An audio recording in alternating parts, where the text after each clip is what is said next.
rastin e bankës konkrete, ne kemi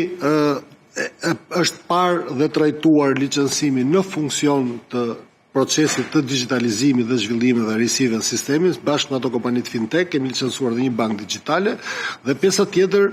fit and property, origjina e kapitalit dhe gjithë të dhënat e tjera janë filtruar në përputhje me ligjin dhe me rregulloren.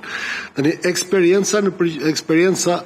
e lidhur me administratorët, me këta persona që janë aksionerë, ka punuar në tregun financiar, por bankat digjitale që nga revoluti që ka emrin më të madh, gjithë bankat nuk kanë pasur eksperiencën e një banke tradicionale sepse janë risi, janë banka të reja në treg, por kanë eksperiencë financiare dhe janë administratorët ata që kanë eksperiencën bankare dhe në rastin konkret administratorët e kësaj banke që janë ata që ne kemi miratuar,